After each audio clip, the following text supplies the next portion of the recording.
it's nice to have you here, Jaisurya. After all these years, when we met, when you were young and much, much younger, and I was young and a searching young poet, and your mum, I would say with great pride, was my mentor. But I never ever got to really understand your relationship with your mum in relation to, how you perceived her, how you perceived all her writer friends, young writer friends who would come home, how you would perceive or look at her writerly moments, her moods, her joys, and her moments of silence. And I know you were very, very close to her, and she was unusually fond of you and very, very protective of you. And there were times when I also noticed you were almost equals. And that I found was a very beautiful way in which a mother related to her son. So let's take it from there. What was your earliest memories of your mom? Thank you, Randhir. It's lovely seeing you, and I'm so happy being here and to discuss my mother. I think for me, those memories of her friends like you,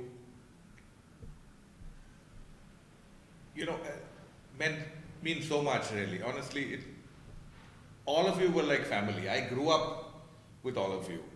So whether it was you or any of the other writers, whether it was, Adil Jasawala or Nizim Mesekiel, any of them, I think my childhood was about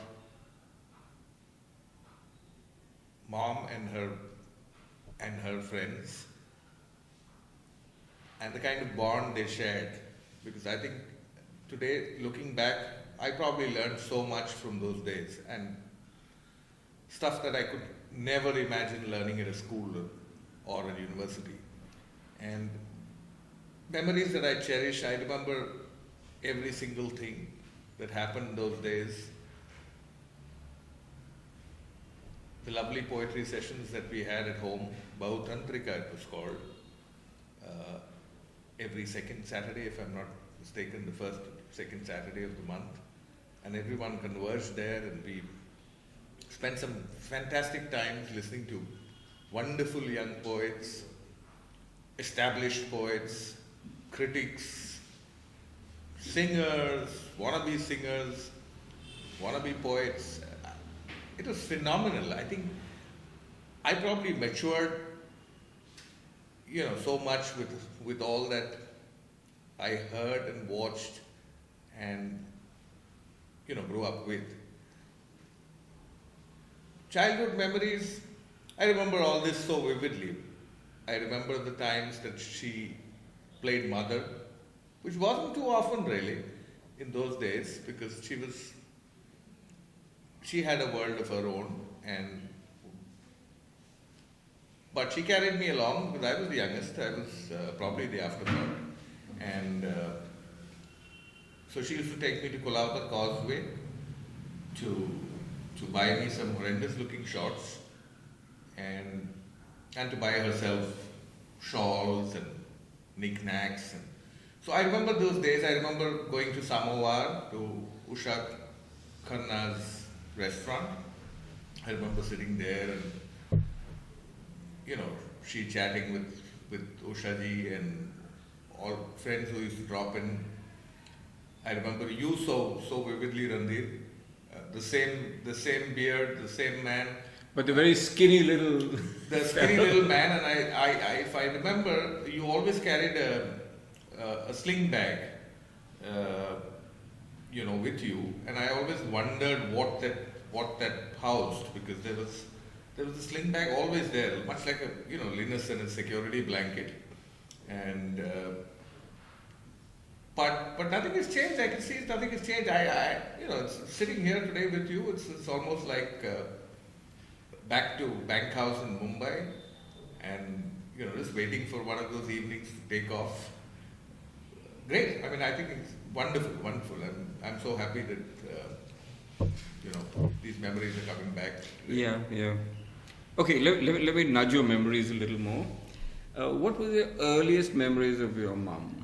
When, if she was in a writerly mood, would she want to write all by herself quietly in her room? Did she have a place where which she would write? Wouldn't mind you around, or what was her rhythm like? No, I think she had a space. She had a space. Her space was her bedroom, and some table there where she, punched on her old baby Hermes typewriter.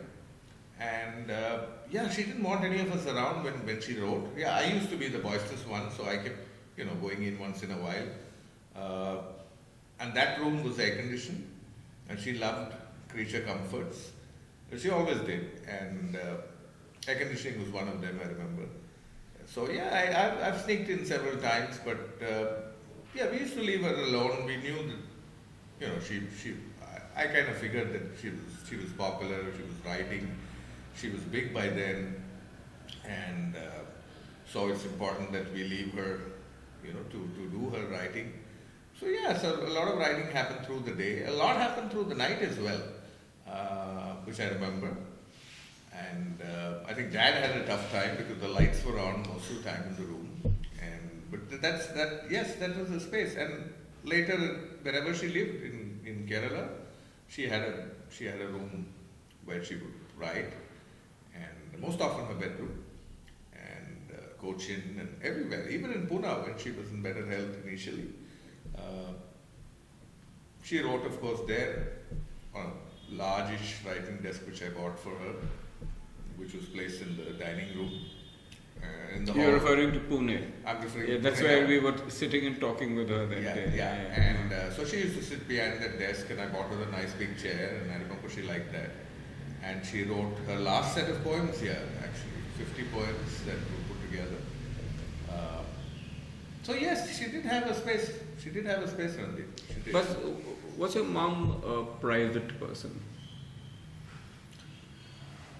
Honestly, I don't think so. I think she was probably far too public than most people liked, and that's probably why she got into a lot of controversy always. I don't think she was very private. Yes, she used to get upset very easy. She used to be very sensitive, very emotional. I still remember after all these years of writing, one critic writes something and then she would be hysterical till my father came and patted her on the shoulder. So father was a father figure to her as well. And he was the only one who could pacify her, and fortunately much later me, who kind of Dad had faith in, and he said that, listen, you're the only other one who can, you can get her to stop crying when she's crying. So look after her when I'm gone. So is it that your mom, Kamala, would prefer to be accepted rather than be rejected in terms of her work, or ignored, or anyone said anything critical? Absolutely, Randhir. Absolutely. I don't think she ever took rejection easy, though she obviously got a lot. She took controversy well. She took all that in her stride. She was belligerent when she needed to be. She was, revolutionary in her own way. But yes, criticism was not something she liked. Certainly not. Certainly not. And it upset her each time, I remember. For years. Mm-hmm. So in that whole scenario, that here was Kamala, here was she writing in her space intensely, you said sometimes through the day and sometimes through the night, locked in her bedroom, sometimes you would go in and the lights would be on at night, all of that intensity. So was there any crossover between her public self and her private self? That means the public life and her family life. Or do you think everything was public? Honestly, I think everything was public. And she probably liked it that way. She made it that way. She was somebody who talked about everything to almost everyone. Well, I must confess a lot of it was fiction. But, there was a story that she created around every little incident. And I think that was her strength, her amazingly fertile imagination. And she began to live each story that she created. She gave it body, she gave it poetry, she gave it emotion, and So it became more real than real. absolutely. Yeah. I mean, look at her autobiography, for instance. I know for a fact that probably more than 60% is fiction, but the world is never going to believe that, and she lived that life. So I think she wanted it that way, and that was her persona. That was her persona. That was what made the difference. That was what made her Kamala Das. But then it is also an act of courage and a great act of risk to create a persona that was in the face, that was flaunting, and to continue to nurture that persona without actually living it. Absolutely, Randhir. I think she was completely fearless. I mean, right from the fact that she brought female sexuality in India out of the closet, and all that she wrote, all the spice as they call it. But I think she was absolutely, so brave, so in the face. She was willing to die, at any point of time. If somebody wants to lynch me, let them lynch me. I'm going to say what I want. So she cared two hoots about the government. She cared two hoots about everyone. What she wanted to say, she said up front. And that's probably why, she didn't even get, a government recognition or a Padma award all her life, when probably people she's mentored have got awards. So I think it's probably because she was so vocal about everything that she felt. Okay, so what is it about her that you admired the most? I think her love for life. She loved every single facet of life, and so passionately. Human beings, incidents, words. I think there was undying love. And for her, the love was a religion, just like she's always written. I think I admire her for that. She had true love always, and which is probably why she made she did a lot of things. She was always in the eye of the storm. Even after she moved on, she's been in the eye of the storm. And so, but I think that was something that, I took away from that bond that we shared. And we shared a fabulous bond as mother and child, early days, as a son who had a lot of patience later, and later a friend when she got older, who she could talk to, and who would, listen to whatever she said and offer, 2 bits of advice. And I'm glad, because I actually played a calming influence on her towards the end of her life.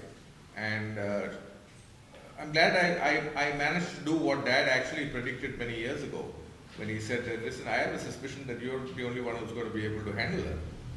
So you're probably going to have to take care of her for the rest of your life. What was most challenging in her later years? It's not to be grim, but in terms of, you said, to be able to handle her in what way? I think it was, she was always very moody. She would oscillate from happy to sad to horribly sad to elated to. So I think that was a huge challenge for me. Because I was away in the early years, but when she finally stayed with me and stuff like that, so I got to be able to, face this every day. Yeah, that was some bit of a challenge, and I think both me and my wife, Devi, and the children, I think we managed to understand, though it initially did upset us seeing her unhappy or so on and so forth, but I think we worked around it, and we realized that this is what she's about. So we go along with it. So we gave her room, we gave her a lot of space. We took a flat for her, I remember, next to ours, and said so she was happy, she had a space, and yet we were there 3 times a day to check on how she's doing. So I think that was a challenge. it was certainly a But challenge. that was the intrinsic nature of Kamala, the oscillating of mood. Absolutely. And that was very much part of her sense of her despair and her exuberance, her the thrill which ran through her with an idea or a line or an image in a poem. As much as, the devastating silences which I sat with her in, and she's never said a word. Yeah, absolutely. I think, that was pretty much her persona, and I think that's why most of the world misunderstood her. And I think one of the significant reasons is that very few people like you really made an effort to go beyond the writer, go beyond the controversial poetess, and understand what Kamala was as a normal human being. So hardly anyone took the effort. I mean, you know very well what I'm talking about. Yeah. It's very few people knew her beyond all that. A handful of people. So though people thought that she had a million friends, there were only few people who could say anything to her or. I don't know, somehow I felt that there was always an expectation that we go over to Kamala's house, so you'll see her perform. Right, absolutely. The tragic person or the flaunting person or the angry person, the romantic person. And nobody really wanted to really listen to her. There were people, but... Very few, a handful. And I still remember, that so many people who were pretty shocked by her, day in and day out, and, so she was termed eccentric, she was termed, all kinds of things, hypersensitive. And I remember that in the 70s around in Mumbai, there were all sorts of so-called groups of writing that was happening. True. They're the little ones like Melanie Salgado Right. and Ivan Koska and Santan Rodriguez, so the little ones sort of. And then there were the other ones, over Ezekiel and all of the slightly academic ones, and then there were the on the road ones, which was Adil and whatever. And somewhere in all of these oscillating planets, she was steadfast to whatever she was. Everything else kept changing, even Nissim, with all his experiments with drugs or whatever else, she remained constant. Yeah, I think that was good because it bonded a lot of people. Yes. And I think a lot of people got to know each other and their strengths through those evenings with her. Yeah.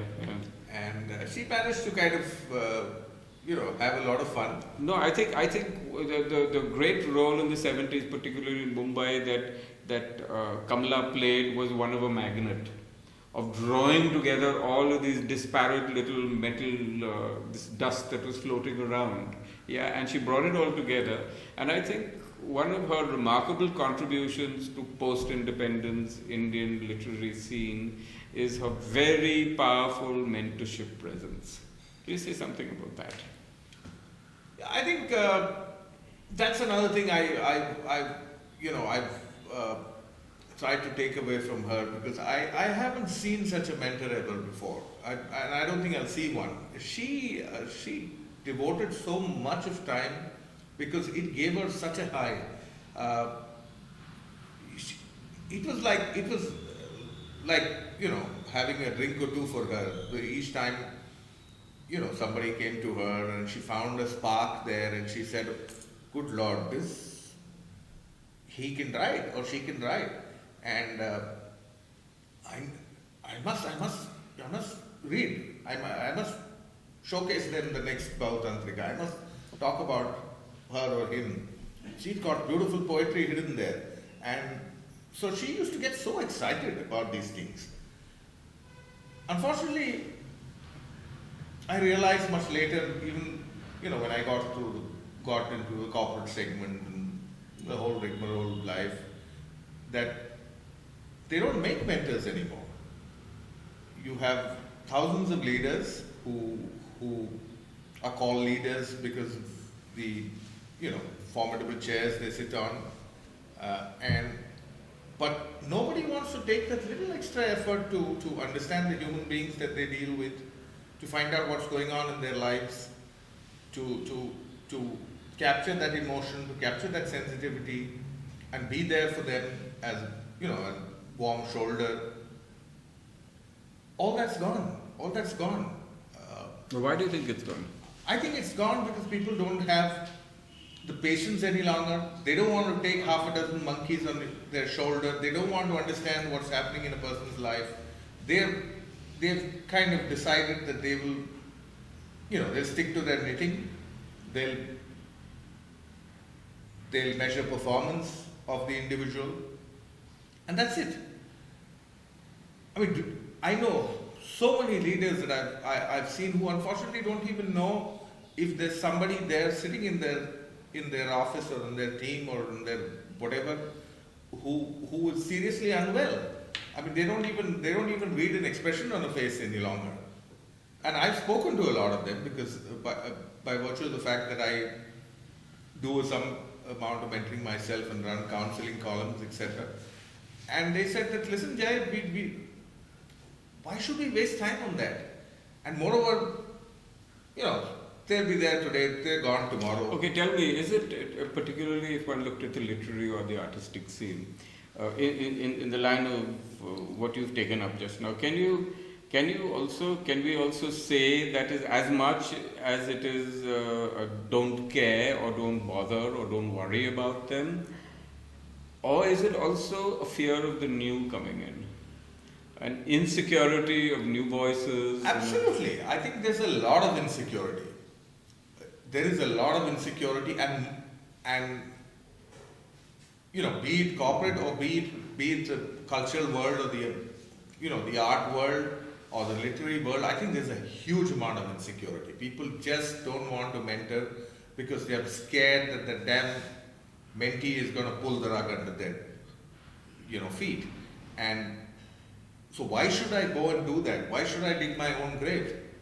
I'm much rather there. And unfortunately, there's so much of a commercial angle to it. I think this is the whole point over here what you're taking on is, I'm sorry, around Nissan's time, where what happens, the mentor breeds mediocrity. Absolutely. To ensure that there is nothing bright or something brilliant Very that is true. going to match. Very true. And I don't think that was so with Kamala. There was a generosity of spirit which is pretty unparalleled. Yeah, I In the don't. time of Honestly, insecurity is something that she never had because she always loved people around her. She loved to see people writing, people being introduced to somebody else.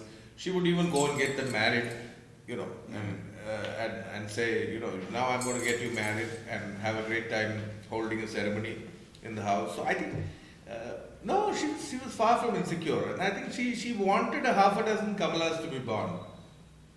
Yeah. That's something she's told me. She said, I only wish there were, more people like me. Mm-hmm. And why do people get scared? Why do they want to, only be there as very diplomatic and very prosaic? Why can't they, shoot their mouth off?